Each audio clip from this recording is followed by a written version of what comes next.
So, I think it's all set up here for now. I couldn't get IMC internet to work, and even though we do have electricity here, and in much of the neighborhood around here, including at our home, there's no electricity. So, little bit found my way this morning at home at candlelight, which was kind of sweet. And then other things happening. So hopefully this works, and hopefully the connection is strong enough. So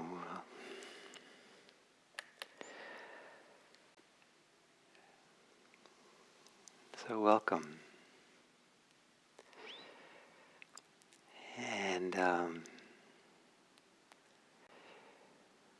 one of the teachings of the Buddha that I love, very, very much appreciate, put tremendous value on, is that for there to be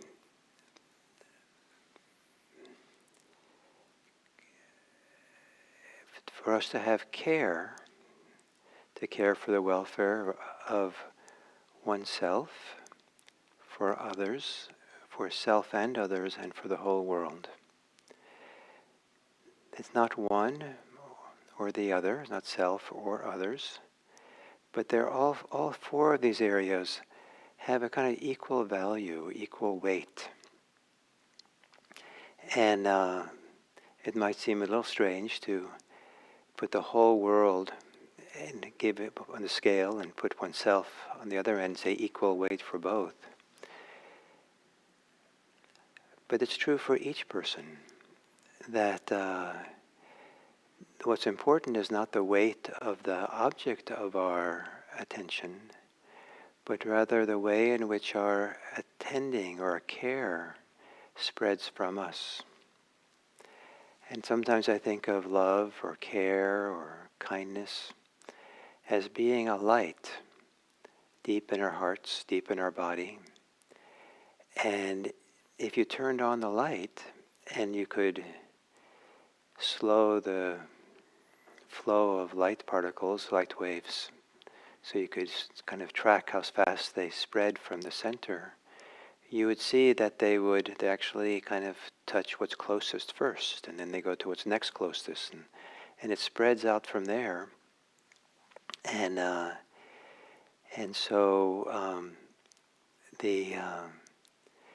we know that in kind of galaxy time, that it takes a while for the light of the sun to come to us, or light that bounces off the moon to come to us. We don't see instantaneously, we see a little bit delayed. So our love, we turn it on, goes through us first. And so it's indiscriminate. It cares for where it cares for what it lands on. But then it spreads and grows beyond that. And in that regard, what it touches first is given equal weight to what it touches later. What it touches first is just as appropriate for its care as anything else. To not have that be the case,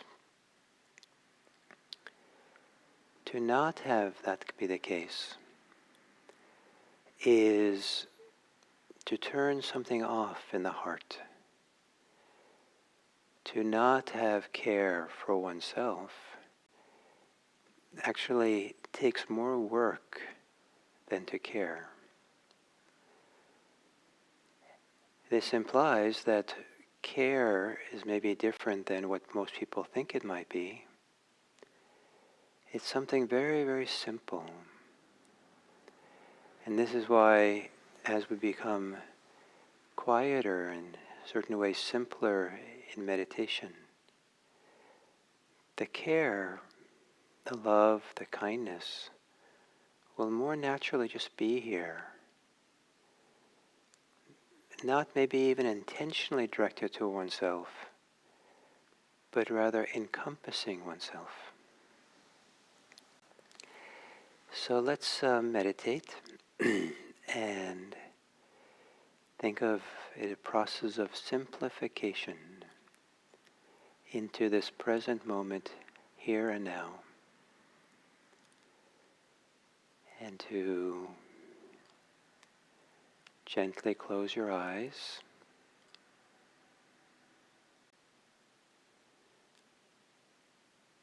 And bring your attention, establish your attention here in your body,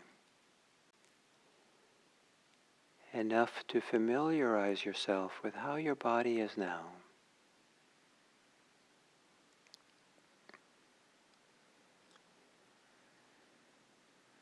And if kindness and care doesn't so much care, doesn't matter what it lands on, it just cares for where it lands. See if you can just be aware of your body as it is, without judgments or wanting it different. Just taking it in, being aware, registering how your body is now.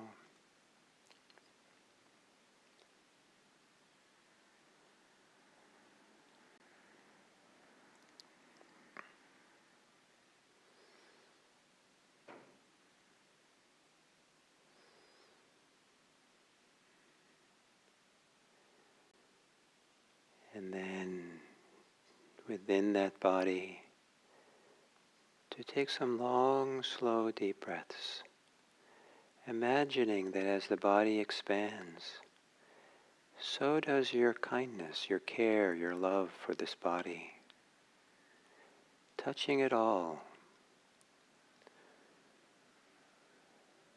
with friendliness, goodwill.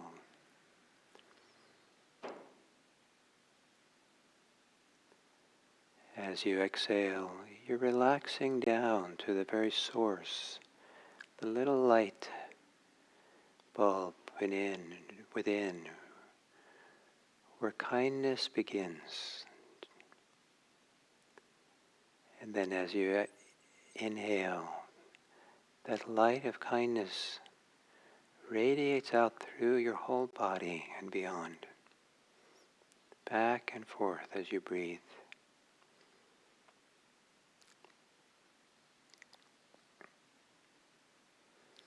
Relaxing as you exhale.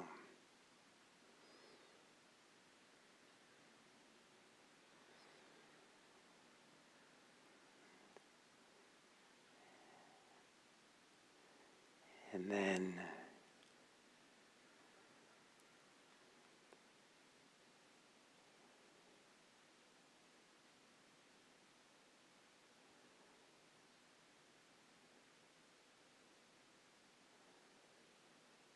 letting your breathing return to normal.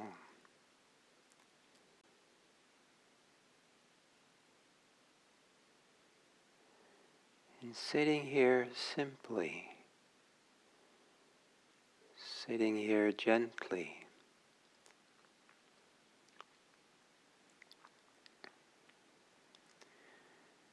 with the light of love or kindness, goodwill, care for yourself and for others, radiating out with it. Maybe riding on the waves of breathing.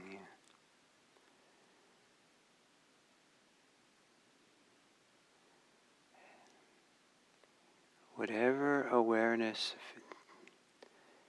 senses, knows, feels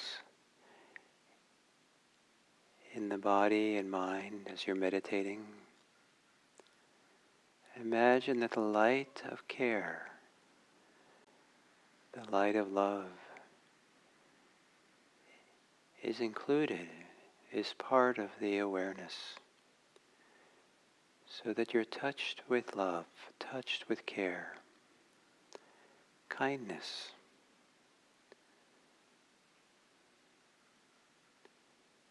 not a kindness for any reason. You don't have to deserve kindness, but rather because it's the nature of light to shine and light things up. It's the nature of the heart's kindness to touch everything with its kindness.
a simplicity of being.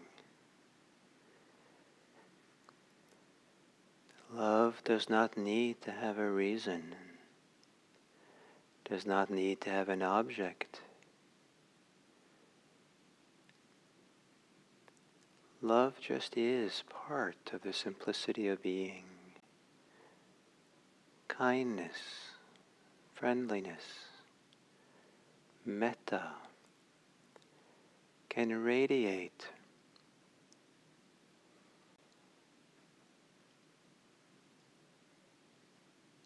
just like a candlelight when lit radiates without discrimination for what the light lands on.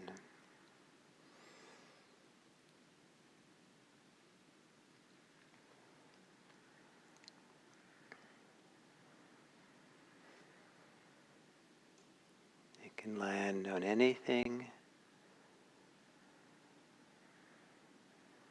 that you're aware of.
And then as we come to the end of this sitting,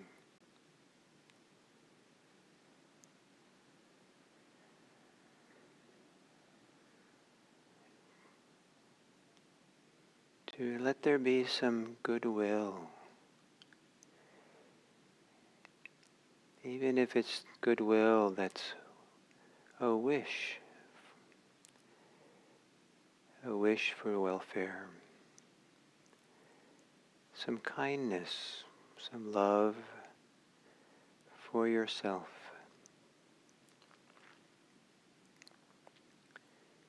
Maybe with thoughts speaking to yourself, or the heart feeling for yourself. Somehow let all of who you are know your kindness for yourself, your friendliness, your respect. Maybe not because you deserve it. You probably do. But from that kindness, that care and simplicity of being, which loves just because it's the nature to love. It's nature to be kind and respectful. And to have that land on yourself, wishing yourself well, wishing yourself happiness, safety.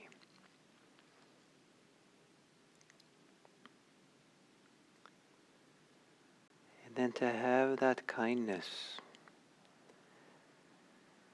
radiate beyond yourself out into the world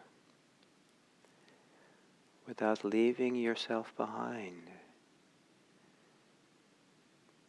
Almost as if you become the magnifier for the heart's capacity to care and to love as it spreads through your body and beyond.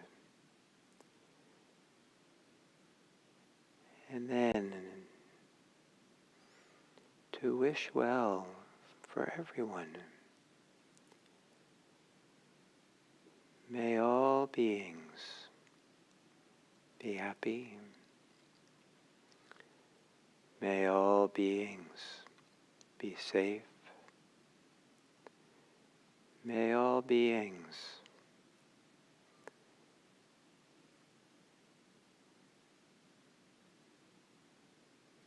be peaceful. May all beings be free.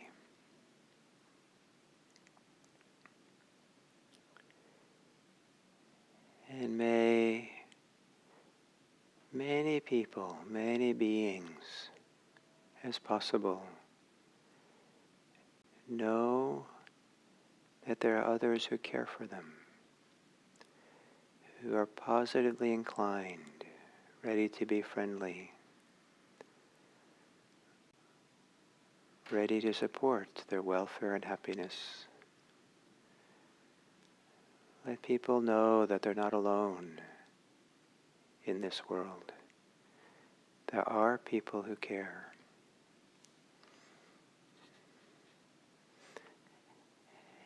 And may we be some of those.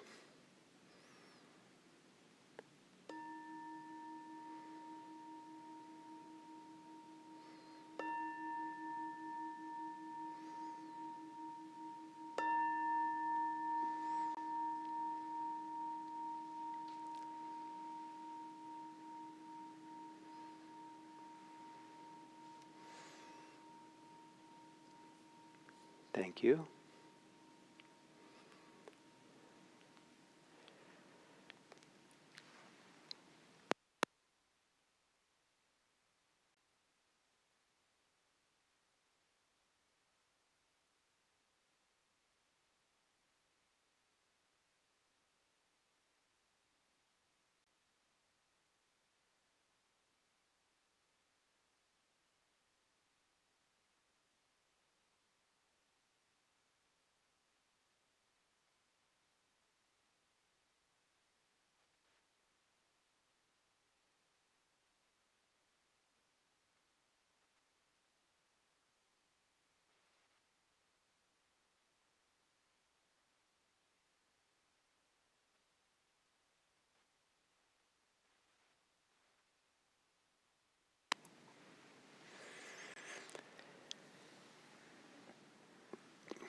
So, hello everyone, and for those of you who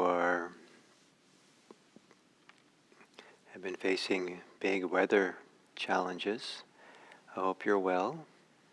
And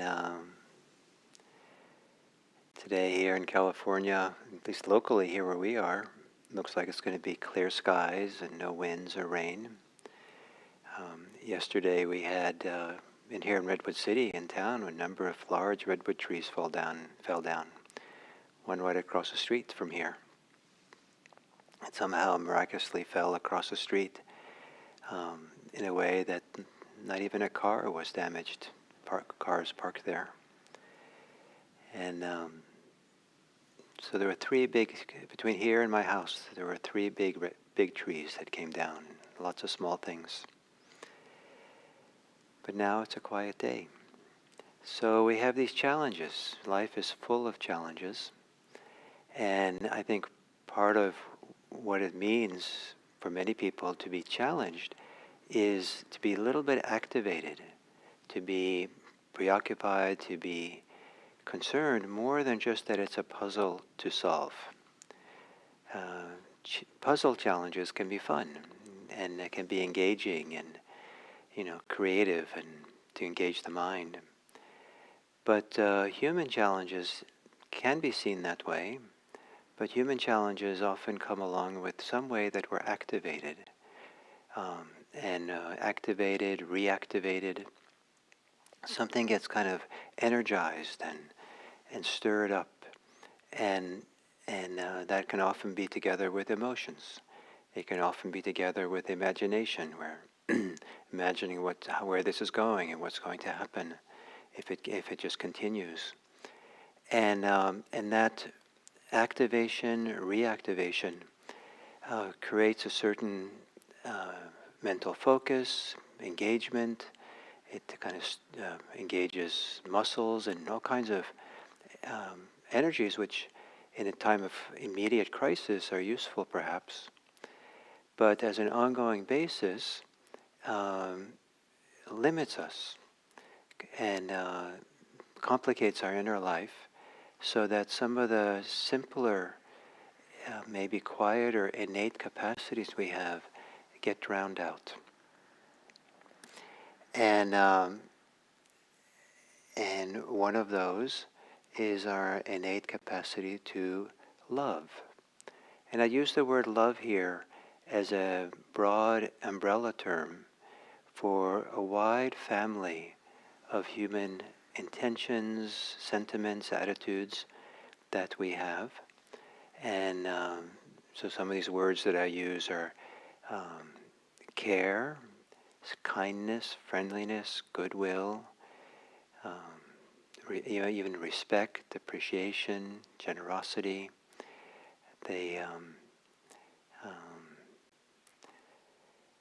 friendliness, maybe I said. And so all these together kind of belong to this family of love, and they have to do with a positive attitude towards others, or positive attitude towards anyone. And in Buddhism, we put a lot of emphasis on the practice of loving kindness, of metta, goodwill. And one of the classic ways in which it's practiced is goodwill towards oneself, and first start there, and then for people who are benefactors, and then friends, neutral people, and even enemies are included. And we often call them difficult people rather than enemies. And and there's always an object for that metta. But one of the profound things that can be discovered through this practice of insight practice, meditation practice, is that love, kindness, care, goodwill, compassion can exist without there needing to be an object. It can exist without there needing to be a reason to do it. And probably it's fair to say for most people that love is triggered by an object, something that we adore, something that we really value, something we really appreciate, and it kind of stirs our hearts or inspires us in some way, and kind of opens our hearts, and all this kind of love or goodwill flows because the object is so wonderful. I know some people who, doing loving kindness practice, to kind of awaken that capacity, they'll think of puppies, or they'll think about some very cute little animal that just stirs them up in a nice way and makes them kind of. But it's always with an object. And the miraculous thing is that, yes, we have the capacity for love, and that capacity doesn't require an object. Maybe it's easier with an object, partly because there's more energy sometimes around a love for an object, because then the object lives in a relationship to us, and we have a relationship to it that somehow when we exist, or our sense of self is kind of pulled into it, that often activates or stirs a whole little ecology of things that are in addition to love. Love as well. There's nothing wrong with having an object, but also it's easy sometimes for our desires, for our aspirations, our dreams in relationship to those people, those kind of to be activated as well, which maybe gives a richness and a depth to that love. But it's possible to have kindness, care, compassion without an object, without a person that it's directed towards. If the heart and mind, if we're settled enough here, that we can feel and allow for the warmth of the heart, the warmth of the place that loves, to just kind of be shining, just kind of be unobstructed. And it's almost as if, and maybe it's the case, that our capacity to love is often eclipsed by being activated, by challenges, by concerns, by desires and all that. And the question is, how can we deactivate ourselves enough so that it's not eclipsed? So when we feel challenged, then it's possible to remember, oh, I have this innate capacity for kindness, for love, for compassion, and it's not present right now. And then justification can come along. Well, of course it's not present. It's too dangerous right now. Of course it's not present. The person doesn't deserve it that I'm with. Of course it's not present because I'm justified being angry. I'm justified being filled with resentment or something because it was so horrible what happened. Of course it's not present. I feel so hurt and so, so disappointed, so betrayed. And I would like to propose that without diminishing the fact that we do have these feelings of betrayal, of hurt, of fear, they don't have to eclipse our capacity for love. In fact, if we allow it too much to eclipse it, that it's too easy for selfishness, conceit, self-preoccupation, to kind of take over in a way that's actually not even healthy for ourselves. But if we can relax, deactivate, quiet down, not become activated by our activation, maybe we can come back to that place where there can be some modicum of love or kindness. And the most fundamental, I like to think that the most fundamental kind of capacity for love begins with the wish for someone's welfare, the intention for love, the wish for having kindness. So in the middle of a challenge that doesn't require our full 100% attention to be safe, to ask the question, where's the love? Where's the kindness? And if it's not available, to take the time